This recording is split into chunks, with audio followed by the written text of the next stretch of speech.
Rest in peace, Myra Craft. Patriots, this one's for you. Welcome to Patriots Central Radio with Jeremy Dawson and Steve Balestriei. New England, what up? International show report. Yeah, we on the road. The Pats going ham for the Super Bowl. Brady got the ball and it's all good. Get another ring and it's all good. Welcome, ladies and gentlemen, to another episode of Patriots Central Radio, brought to you by Pro Football Central. I'm your host, Jeremy Dawson, here with my co-host, Steve Balestriei. How's it going today, Steve? Doing well, Jeremy, doing well. It's been a crazy day around here, but that's par for the course. So I'm just really excited about Friday, starting off training camp, and, you know, football season is back amongst us. Definitely going to be good. Yeah, pretty crazy from my end, too. I'm having trouble walking today. I played Ultimate Frisbee yesterday. People told me you want to come play Frisbee. I thought I was going to be hanging around in the field. Nobody said the word ultimate to me. I don't know what I did yesterday. I was at the chiropractor today, and you know, a career of jumping out of airplanes is not conducive to having a healthy spine when you're hit 50 years old. So I'm a little sore myself right now. So I feel your pain. Definitely. Great show for you guys today. We have a couple of great guests. We got Robyn Vandenberg, who's a great radio personality, speaks on the Sports Chronicle radio network. And we also have Jake Steinberg, who writes for the JetsBlog.com, and he's a great Jets inside guy. Football fans, check out ProFootballCentral.com for all the latest NFL news and analysis. Also, check out the very popular Pro Football Central radio network for awesome NFL talk around the league. Go to ProFootballCentral.com. ProFootballCentral.com. Robyn Vandenberg is with us. She's a good friend of mine. She works for the Fantasy Sports Network, and she hosts, I don't know, three to four Blog Talk radio shows. She's a very good friend. She's very outspoken, and she knows her sports, guys. So be very aware when you call into one of her shows. Robyn, thank you very much for coming on with Patriots Central with Jeremy and I. I don't know if I should like that introduction or not. Now people are going to be scared to come on my show. Well, but they do call me the Queen of Extreme, so I will take that. So, Robyn, are you very excited about the Patriots training camp starting on Friday? Absolutely, because I think this is one of the years where there's a big question mark. And to be honest with you, this is the first year where I'm not scared. I'm actually very, very optimistic. Very optimistic. Exactly. And I know that you were a tremendous Wes Welker fan as well as Danny Woodhead. So yes, the period of mourning is now over. It is, until I see Welker in uniform, and Danny Woodhead in uniform. Then I might be in denial once again, but that's okay. I will carry on. So what is your favorite position to watch this summer coming in, you know, with training camp? I know everyone's talking about the wide receivers. Is it that for you, or is it something else? I'm also looking at our defense. Definitely. You know, I understand that, you know, some of the same guys are there. I like the fact that we still have Aqib Talib. I really like that. But again, the focus right now is definitely going to have to be on the receivers, especially with everything that's been going down. You know, I'm not going to be one of those people that's going to say Tim Tebow is going to become a tight end. I don't believe that to be true. I do believe that Belichick will be the type of person who may use him for some of those special surprise plays possibly, but I don't believe he's going to be a tight end. Now, of course, wide receiver, you know, we all have to look at that. But I'm also looking at the tight ends, and I am going to say something that may surprise you, Mr. Balestriei, and that is I'm predicting that Zach Sudfeld just might be the breakout star, to be honest with you. Oh, that wouldn't surprise me at all. I thought he had a very good spring. Oh, yes. I do agree with you. I think the focus is going to be on the defense this year. Oh, absolutely. Well, it has to be. It has to be. The past 3 years has not been very kind to us in the defense department. Of course, you know how I feel about our cornerbacks and our safeties. I've been a little upset in regards to Mr. McCourty and Mr. Arrington. So you know my position on that. But I do believe that this year, I think that finally we may have a draft class and we may have an undrafted free agency that's going to focus more on definitely the defense, and it's about time, to be honest with you. I mean, Bill Belichick was a defensive coordinator. I mean, we should have one of the best defenses out there in the NFL, and we have not, so it is about time. Couldn't agree with you more. Jeremy. How's it going, Robyn? It's going great. How are you? Definitely great from my end as well. I was just wondering, I mean, I know it's definitely very early, but this is your first time on the show, so I'm just going to throw you in there and just ask, how far do you think the Patriots are going to go this year? You can never count them out. I know a lot of people are already. I mean, I've got friends that are saying the Bills are going to go all the way. I've got friends that are saying the Miami Dolphins are going to go all the way. They're already cashing in and getting the rings. But I am going to say this. My son actually went to the Dolphins training camp yesterday, and Mr. Tannehill did not do very well. In fact, Matt Moore was quite the star of training camp, and Mr. Wallace didn't do very well. The reason being is because Tannehill could not get the ball to him. So, I mean, I don't think anybody's surprised there. But I think a lot of people thought that this was going to be the team, that was going to, I mean, yes, it was their first practice. I understand that. I get that. But I live in Miami. And, when Wallace was signed first, everybody was all excited and they thought this was great. This was wonderful. But now there's a little bit of a pullback and there's a little bit of some buyer's remorse, a little bit, just because of all of the money that went to Wallace. And now there's a big question mark as to, wow, can Tannehill throw that deep ball? And, yesterday, if we're going by yesterday, my son came home and said, I'm not worried. Those are his words. Not worried at all.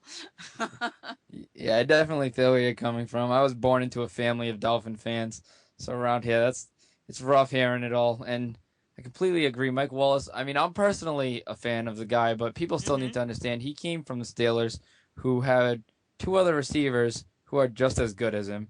Exactly. And he was just kind of a big play guy. He wasn't like a guy who was like 100 catches. So, like, those kind of players, when they come in, it's kind of like a sure thing. They made the plays.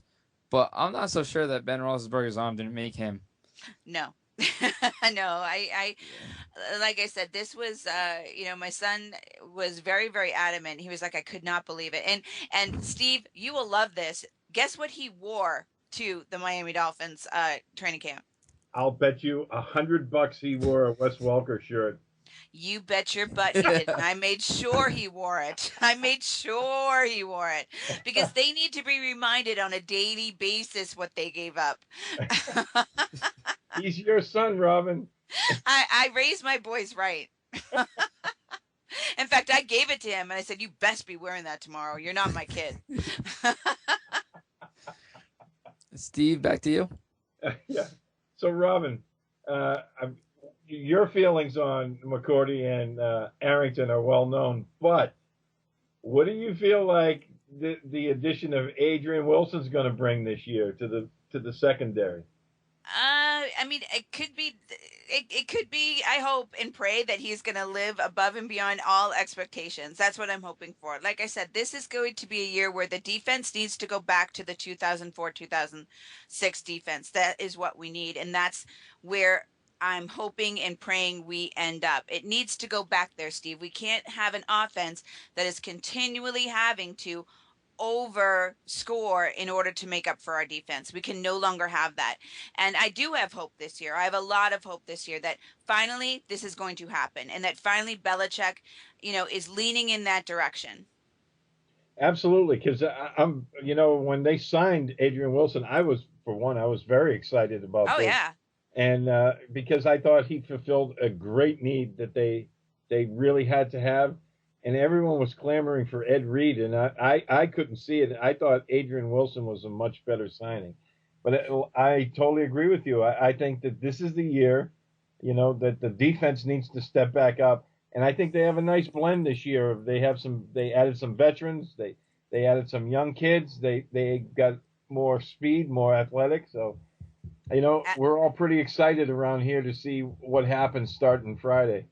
I think what's great is that it is a big question mark, and I have to bring it back to the Red Sox because nobody thought the Red Sox were going to do anything this year. Nothing, not a zip. They were just going to be a bunch of guys throwing it out on the field, and they weren't going to do anything. Well, guess what? They over exceeded all of our expectations, and now they're first. And thank God they beat the Yankees last night. So, even Ellsbury got a freaking home run on Friday. I mean, everybody stepped up to the plate. We're not even going to talk about Saturday. We're not even going to go there because that didn't happen. It didn't happen. Just like the Super Bowls with the Giants never happened in my mind. I wasn't even there. It never happened. But I think they're going to. Normally, like last year, I was pessimistic. You know why, Steve? This year, I'm not. I'm very, very excited. I cannot wait to hear the reports from you. That is what I can't wait for. Well, like I said, we're all looking forward to it. I know Jeremy's planning on being there as well. Russ will be down there. Fantastic. And Derek Havens will be down there. So we'll have people standing around scribbling notes, taking pictures, and watching what's going on. Well, let me tell you something, Steve. If you do not get me a Tom Brady autograph, I mean, it's over, buddy. We're done. I don't even have a Tom Brady autograph. What you do is you grab a kid. You say, hey, kid. You got to grab a child, a really cute little child. A child with big sad eyes. Exactly. And this guy will have no idea that it's actually for some blonde chick down in Miami that wants this thing.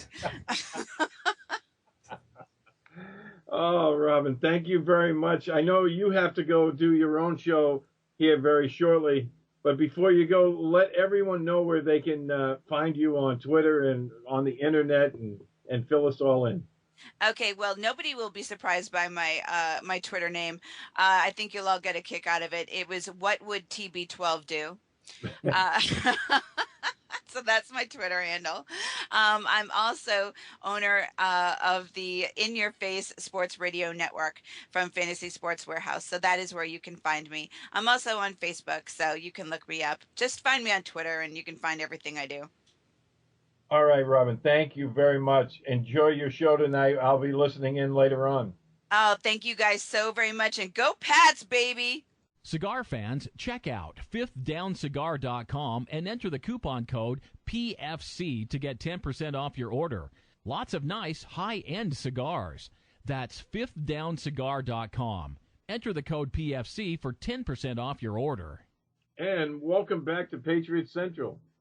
Steve and Jeremy just finished up our interview with Robyn Vandenberg, and that was a great one. And now we're going to sit here and talk about some of the training camp battles. Jeremy, you want to kick it off? Definitely. I mean, this is definitely a training camp episode today because I'm thrilled to get down there on Friday and start watching all these battles, especially on the offensive end. So I suppose we'll start there. I'll kick it off with the quarterbacks just because it's not really a question mark of who's going to start. Obviously, we got Tom Brady. It's just a matter of, is Tim Tebow going to do enough to make this roster? And I think a lot of people are going to be watching that, and I'm excited for it. I think he could do it because with Josh McDaniels around, I think he'll want him there because he does a lot of trick plays. We threw out the Statue of Liberty a couple years ago with him, and I think he would like to have a guy like Tebow out there on the field. I said earlier when we first got Tebow that he'd probably be competing with Ryan Mallett to try to get a backup spot, but honestly, I kind of think that Mallett has that position sealed as the backup. Tim Tebow's really just looking to get on the roster right now, and I'm excited for that one. Yeah, I couldn't agree with you more. I think Mallett's locked into the backup position. I think Tebow, he's a work in progress, and if they're going to keep him, I think they need to keep him for the long term. I'm not a fan of giving him a package of plays and all that because I don't want to see Tom Brady off the field unless it's a blowout situation. If they're up by 30 points late in the game, then by all means let Tebow go out there and go crazy. But I think it's a long term. They have to work with him. I think he could be successful in this league if they work around what he can do rather than worry about what he can't. Right. I mean, I'm definitely interested to see how he does sitting behind a good quarterback, because sitting behind Mark Sanchez and who did he beat out? Kyle Orton. Yeah. I mean, that didn't do anything for him. So sitting behind Tom Brady, that'll be nice for him. Learn a few things about the actual position, and then maybe in a couple years see what he turns into. Like you said, if we start killing teams, okay, put Tebow out there, sell some jerseys, do what we got to do. Absolutely. And and the other thing is it takes all the pressure off of him. Because, when he went to Denver, everyone was like, when's Tebow going to play? When he went to the Jets, everyone was, when's he going to replace Sanchez? Well, nobody's saying that in New England. Right. And nobody would say that who knows anything about football. I mean, Tom Brady, he's the starter. He's the franchise. So now it takes the pressure off him. Now he can work on what he needs to and concentrate on getting better rather than worrying about when's the next time he's going to step on the field. Definitely. So let's change positions here. What are you looking at? The defensive end, because I know when we had Robyn on, we were talking about defense. And, to me, I think the defense needs to make a huge step up this year. I think defensive end this year, I think the starters are locked in. I think Chandler Jones, they're expecting big things from him this year. I think Ninkovich is locked in. But, after that, there's a lot of really good players that are fighting for a couple of slots. And I think it's going to be really interesting to watch because I think they're going to go more youth this year. I know Beckett's in his second year. They brought in Michael Buchanan. They drafted, Jamie Collins, who's probably going to be more of an outside linebacker, but he can play at defensive end. They have Justin Francis. So, I think there's going to be a lot of competition there.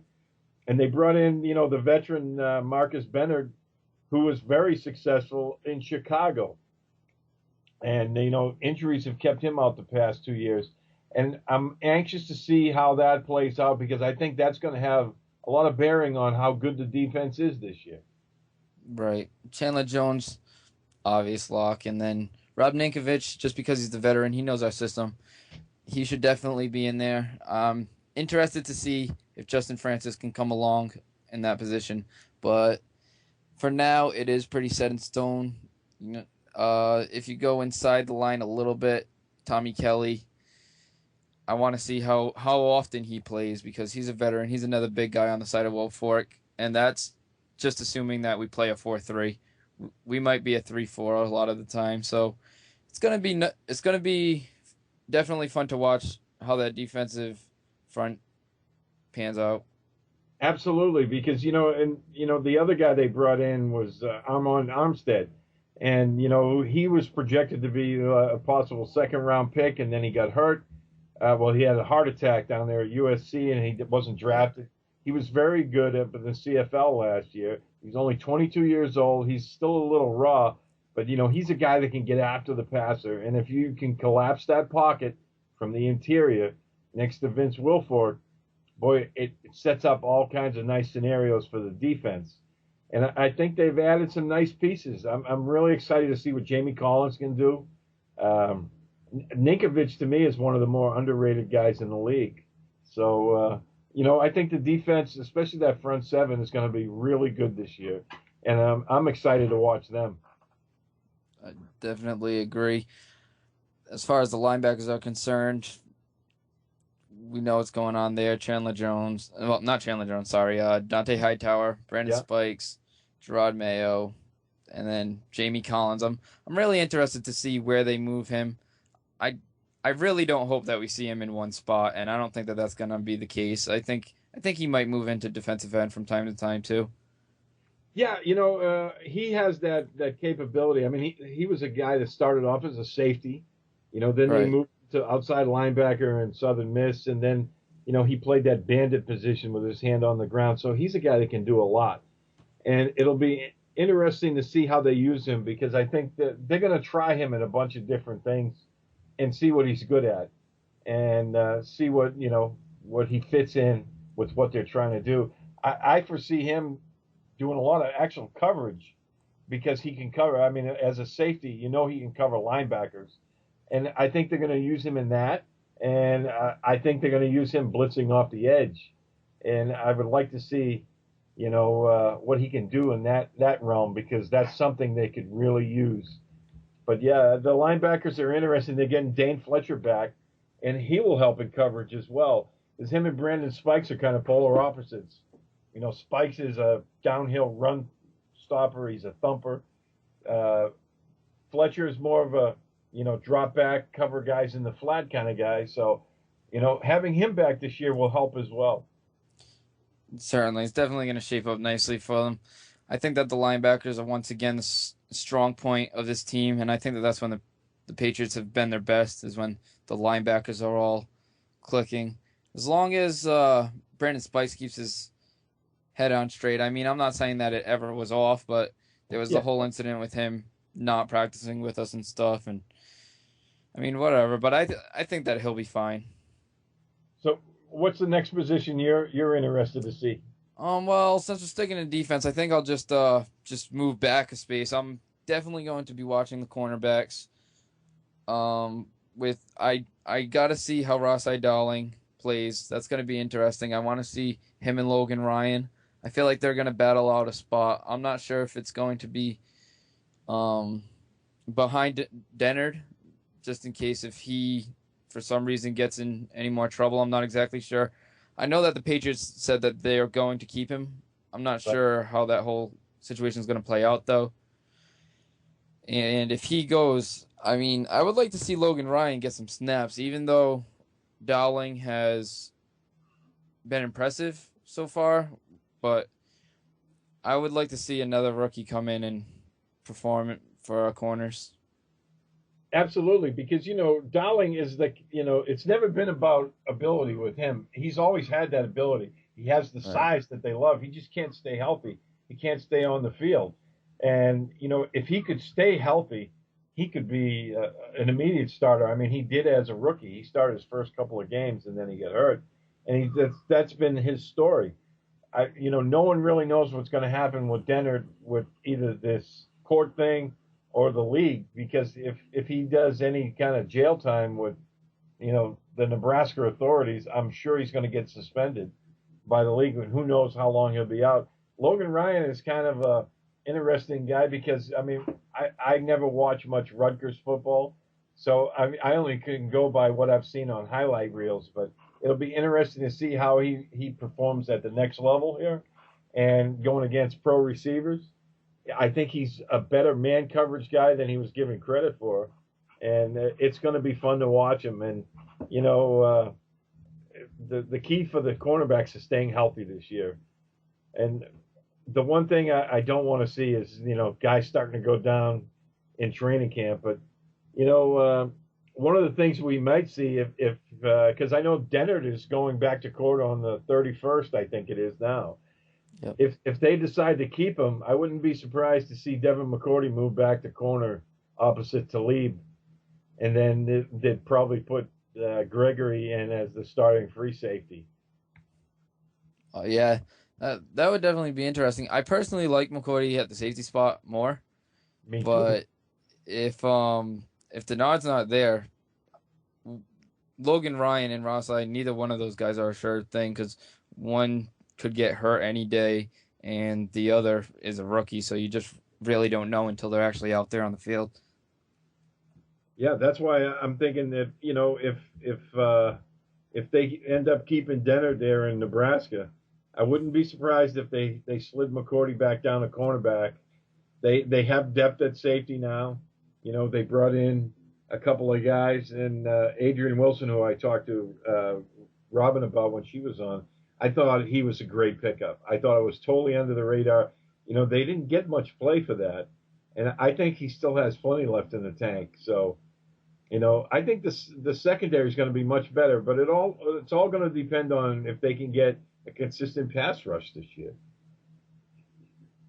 Definitely, the pass rush is the biggest thing with the Patriots defense, and the cornerbacks are really going to feed off of it. So we'll see how that goes. What are you looking at for another offensive position? Well, of course, the tight ends, because Gronkowski's going to start this, the training camp on the shelf, still recovering. They brought in Jake Ballard last year. We're still not sure if he's completely healthy or not. This kid Sudfeld had a great spring, but he's another guy that had a lot of injuries.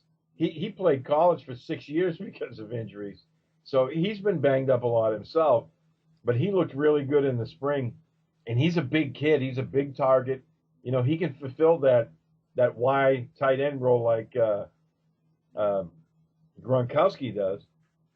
The key to me for the tight ends is finding that guy that replaces Hernandez in that what the Patriots call that joker position, that's split out wide. They brought in Brandon Ford for that. I'm not sure he's going to stick. A guy that I think could fit that role is Mark Harrison, that wide receiver they picked up from Rutgers. He's about the same size as Hernandez, and I think he could do that, where they have so many guys trying to fight over snaps at wide receiver. I think that Harrison could fill that role. Yeah, I agree. It's so tough to talk about filling that role, though, just because Hernandez was such a just rare talent as far as the football is concerned, because there's really not a tight end that can do that, that plays the way he does. I mean, Vernon Davis, I guess, but is Vernon Davis even a tight end? I don't know. And but at the same time, you have wide receivers. I mean, I don't know. It's Mark Harrison's definitely somebody that could do it. Hernandez was kind of a tight end in name only, because he was more of a wide receiver, but he was just a very big one. And and that's where they're going to miss it a lot, to me, is in the running game, because they would split him out wide, and then teams, they would go light. They would bring in a sub package, and they put a safety on him, and then the Patriots would run at it. So, I think the running game will be tough, to replace Hernandez. Not that he was a great blocker, but it's just, they were always facing a more of a lighter package. So it's going to be an interesting thing, but I'm anxious to see how the tight end position plays out. Of course, the wide receivers, there's so many new names, and other than Amendola, it's all wide open.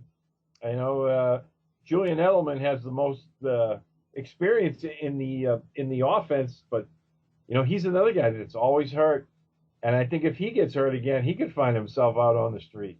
Oh, definitely. And I mean, like you said about Mark Harrison, they may move him to that kind of joker along the field, just play where he's needed, because honestly, there's a lot of question marks at receiver, but it's so deep. I mean, I understand that we released Donald Jones recently, so that's one name off the list, but I mean, still outside of that, there's the rookies and Dawson and Boyce, and then, like you said, we have Harrison, Lavelle Hawkins. I know he's a possible guy. Kamar Aiken, who spent some time with us last year. And and another guy who had a big spring was Kenbrell Tompkins. Everyone's been talking about him, and he's got good size, he's got good speed, and he had a really good spring. He took advantage of his snaps with everyone being out. So he's another guy that's in the mix. I'm not really worried about the wide receivers. I think they're going to go through that growing period, that awkward stage where not everyone's on the same sheet of music. But I think that's going to work itself out, because Brady, to me, is the great equalizer. Brady's going to find the guys that he can throw the football to and make it work. I think that, this kid Boyce has a lot of upside. I think he has a bright future with this team. And Dawson is another big guy. He's a big, target in the red zone. I think the offense is going to be just fine, especially with the running game. I think the running game is going to be much, much better this year. Oh, I agree. I'm really looking forward to see what Shane Vereen does. I've been a big fan of Shane Vereen ever since they got both Stephen Ridley and Shane Vereen at the same time. I was always riding the Shane Vereen train, and I think that he's going to have a lot to do with the offense. I know a lot of people are saying that he's going to be the Danny Woodhead this time. I think it could be even more because with the Aaron Hernandez thing, we need more versatility along, and he's got it. Like, that kid he's a versatile back. Oh, absolutely. And, I think early in the season, we'll see a lot of two-back sets. You'll see him in Ridley in the backfield at the same time. And then, what they did against Houston back in the playoffs, then they'll put him in Vereen, I'm talking about. They'll put Vereen in motion and split him out wide. And it creates a automatic mismatch with the linebacker because the linebacker can't cover him. And once he gets in space, we saw it in that Houston game. It creates mismatches. I think the offense is going to, I'm not one of those guys that's all worried about this offense, becoming grounded. They scored almost 600 points last year. Granted, they've lost a lot of people, but the offense is Tom Brady. It wasn't Wes Welker. It wasn't Brandon Lloyd. I mean, who's going to sit here and say, they're not going to win a Super Bowl because they lost Brandon Lloyd? It's not going to be me. Right. I think they're going to be just fine. Everybody's been saying, like, I've been hearing a lot of people like, oh, Brandon Lloyd still hasn't been picked up. We should just go get him now. That we could probably get him cheaper. But people don't understand, like, how many wins did we have before Brandon Lloyd? The same amount? Like, I mean, he wasn't an X factor player for us. He did well, but just because you did better than Chad Ochocinco doesn't mean that we need you.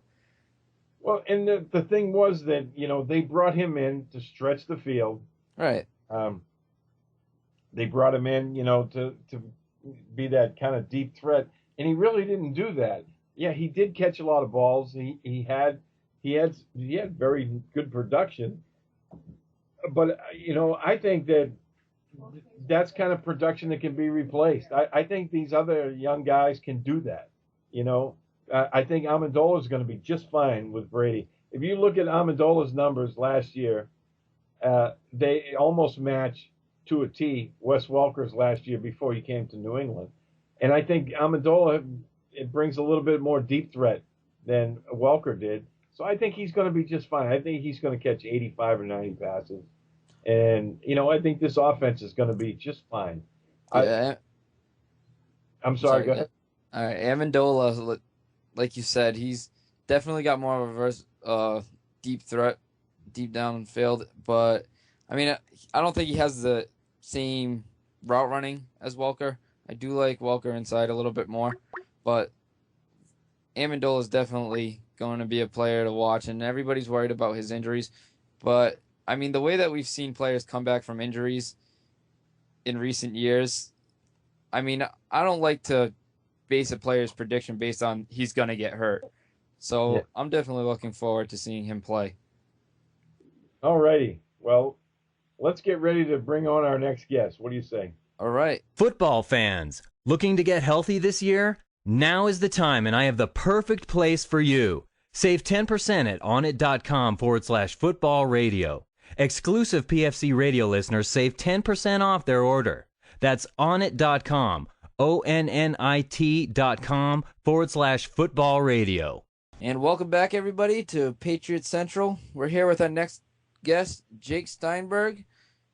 He writes for the JetsBlog.com, and I know that he's a very well-respected guy in the Jets area and in the Jets locker room. How's it going today, Jake? What's going on, guys? How are you? Not bad, not bad. How are you? Very good. Jake. Thanks for coming. Thank you for having me. I appreciate it. How you guys doing today? Very good. Just going to hop right into it. So I know that the golden question for any Jets reporter, analyst, or fan is Geno Smith and Mark Sanchez. Who's going to win that QB battle? Well, you know what? I think it's going to be Mark. Right. He clearly has the advantage based on his experience and based on the fact that Geno Smith, from the players that I've talked to, he's just not ready. And you look at McElroy and Sims, they're just, then too, obviously they're not even in the conversation, unfortunately. But Sanchez, whether we agree or not, Sanchez has the absolute advantage right now, just based on his previous experiences. I have to agree. I mean, over the last, I like Geno Smith more. But over the last few years, I have always kind of defended Mark Sanchez around here because people gave him a lot of crap. Always said like he's awful, he's one of the worst starting quarterbacks, and I always kind of like said, all right, well, he did beat us in the playoffs, like he's not that bad, like, and he's been doing it a lot with not the best receivers for most of his years. So I give him more credit than most people. Right, and I think, listen, Gino is going to. I can tell you this: Gino is going to start this year at some point, whether it's week 4 or week 6, whatever. Gino was brought in because we have to see what he has. Because if you go on to maybe 2014 and you have an early draft pick, then you need to maybe use it on a quarterback. You need to know if Gino is your franchise quarterback this year. So by using him in the second round, it gives him that opportunity to either go with him for the future, or maybe he's a stopgap and they could just trade him after the season because what he signed today, it's not a huge contract. It's a 4-year deal, and it really can be traded after the season. Interesting, Steve. So Jake, how do you feel like the wide receiver position is going to shake out this year? I know that was a big issue for the Jets last year on offense. Do you see that position working itself out this year? Yeah, well, I was with Santonio Holmes on Saturday actually, and I spent a good amount of time with him. And unfortunately, I could tell you he's not going to be ready for a while, and I'm convinced that he won't be ready week 1. And I'm going to be honest with you, I don't even know if he's going to play a snap this season. I mean, from what just my expectation and everything I'm seeing, that he had a Liz Frank injury. And you need that ankle to cut, and you need it to break, and he hasn't even started running yet, so he's going to be out a very, very long time. And so after that, obviously, you have Stephen Hill, and you have Jeremy Curley, who Stephen Hill is so raw. Last season, he had so many drop passes, it was a disaster. But after that, then everything is so, you had Clyde Gates, who has very minimal experience, and then you have a bunch of rookies and a bunch of undrafted free agents. So you don't really know what you're getting after, Stephen Hill, Jeremy Curley, and I guess Clyde Gates. So I think they're going to bring back Braylon Edwards, which I know a lot of Jets fans are excited about. And we'll see what happens there. But I think Braylon is somebody that John Idzik is familiar with based on his time in Seattle with him. So I think Braylon will be back in the coming weeks. Very good. Now, switching over to defense real quick. One of the issues last year was they didn't have a consistent pass rush. Do you see that working itself out this year? I do. I think that this is the youngest and this is the freshest defensive line that Rex has ever had. And, that's why obviously their biggest strength on this team by far is their defensive line. And, I think Muhammad Wilkerson is really growing into one of the best 3-4 defensive ends in the NFL. And I think, Quinn Copeland, we're going to see him play all different, fronts all over the field. But, moving him an outside linebacker, I think that's a really interesting move. And, I think you have guys like DeMario Davis, who is a fresh, young guy. He didn't get a lot of playing time last season. So, the motor's there. He's young. And a guy like, Ricky Sapp, I think you look at his playing career at Clemson, he was one of the top pass rushers in the nation. He just hasn't been able to stay healthy, but now he's 100% healthy. And here's a guy that's going to get out the pass rusher. And I think it's going to be a fun season for the defensive line to try to get back to that Rex Ryan defense. I talked to Ken McEllis, who's going to be starting at defensive tackle this year. And he told me, quote, we're going to get back to the defense the way Rex intended it to be played, which shows that last season was not the true Rex Ryan defense. And I think that's why Mike Pettin is not here this season, the defensive coordinator from last year, because they got away from their true identity. They didn't really get after the quarterback. They didn't get interceptions. They didn't get, forced fumbles. It was kind of a lost season for that D. And I think they're really excited to get back to the way that it should be played. Very good. Jeremy. All right. Well, I mean, we are a Patriots podcast, so I'm going to try to get some perspective from the other side to bring to us. Absolutely. Right. I was wondering, we have Tim Tebow. I was wondering if you think he just wasn't the right guy for the Jets, or do you know anything, like anyone from the Jets, how they felt about him as like an actual player? Well, I'll tell you this. They loved Tim Tebow as a player. I'm sorry, as a person. All right. As a player, that's a different story. And I had one wide receiver tell me that he would purposely try to line up when they were at practice away from Tebow. So he would try to line up with Greg McElroy, to try to move so Tebow would not be the one throwing him the ball, because he only had limited opportunities and he didn't want to ruin it with Tebow throwing him. I think that's pretty much says it all right there. I think that Tim Tebow, he didn't, Tony Sperano, I don't know if they had the best relationship right there, and it did not work out, unfortunately, in New York. And I think obviously that's what most likely led to Mike Tenenbaum's demise. But you guys, I wish I had an answer for how that's going to play out. It's just because that Tom Brady's never leaving the field. So if you're not going to put him in the Wildcat quarterback, so what is his role going to be there? With the Aaron Hernandez situation, is he going to be a tight end? Like, it's very, very difficult right now for me to foresee. But I just don't see him, being a quarterback, obviously, with the Patriots. Understandable. Still a long road to go with him, so we'll see how that works out. Absolutely. So with all the controversy, speaking of Hernandez in New England over this offseason, of course, are you still worried about the Patriots as a Jets fan against the Jets as you probably were in past years? Oh, I think you always have to be worried, about the Patriots, because as long as they prove that they're not at the top of the division, then you're always going to have to worry about them. As long as Belichick and Brady are there as a Jets fan, you're always going to worry, because it doesn't matter who Brady has at wide receiver. He's still going to find a way to get it done, and that's what makes him one of the best quarterbacks in NFL history. So I think that, but this year, hopefully, when Jets fans are looking forward to is when we play you guys in week 2, obviously Hernandez will not be there. And, there's reports that Gronk won't be ready for week 2 then. So a lot of Jets fans are now excited to try to, that's been our biggest weakness, as you guys know, versus you guys the past 2 seasons, is our safeties trying to cover your tight ends. That's been the hardest thing for the Jets to handle. So maybe without Hernandez, without Gronk, it's giving, the Jets fans a little more confidence that maybe they'll be able to, get something, get a win at least in week 2 until Gronk comes back, and then we have to deal with him again. But it's I think Jets fans realize that, again, as long as Tom Brady is in the equation, it's going to be, we're always going to be looking up to them. Right. I mean, assuming that Mark Sanchez does win the QB battle in New York, I definitely think that you guys playing us earlier in the season does work to your advantage. Absolutely, because it's going to be towards the end of the season. If it's going the way that people think it will, then it's going to start being a rebuilding season. So we still want to play you guys early when there's still hope that we're able to, win, try to not kill the season, that early. People are, projecting we're getting the number 1 pick in the draft right now. So it's not, the outlook is not very good, but, I can tell you the Jets players, they're not focused on that.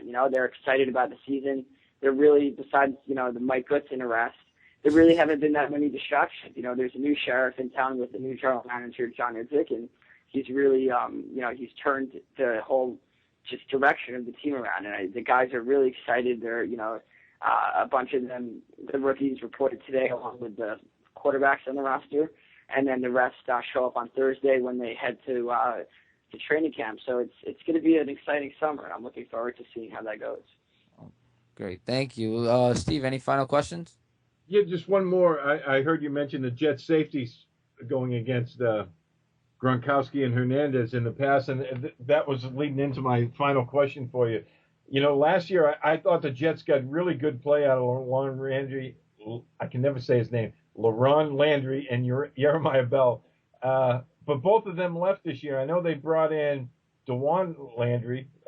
Right. Who do you see as taking over that other second safety spot for the Jets this year? Yeah. That's a very important position. Absolutely. And what I'm hearing right now, it's going to be Josh Bush, who is, he went to Wake Forest. He was picked last year in the 6th round out of, like I said, Wake Forest. And So right now he's the guy that's impressed most in camp. Antonio Allen was ahead of him for a little bit. They were kind of going head to head, and then for whatever reason he got demoted towards the end of minicamp. So we'll see what that takes us. It's going to be a battle between Antonio Allen from South Carolina, you drafted in the 7th round last year, versus Josh Bush, who was drafted in the 6th round. So we'll see where that takes us. But it's going to be a battle between those two. Great stuff. Appreciate it, Jake. Thanks a lot. Thank you for having me. I appreciate it. And we're back with Patriots Central. We want to thank our guests tonight, Robyn Vandenberg and Jake Steinberg, who were excellent guests, gave us a lot of great insight. You can download our shows on Patriots Central. You can also find us on the the Pro Football Central Network. And if you ever have any questions for us during our show or for training camp, you can tweet them to us at Patriots Central. You can also tweet them to me at SteveB7SFG. Jeremy, tell people how to get in touch with you. And you can find me on Twitter at Jeremy. Whoa, what is my Twitter handle? I don't even know. One sec. At JDawson_NFL. That is my Twitter handle. And thank everybody. Thanks. Yeah, that's my fault. Thanks everybody for joining us today, and have a great time. And I hope to see some of you guys at training camp. This has been a presentation of the Pro Football Central Network. For news, blogs, highlights, and more, log on to ProFootballCentral.com.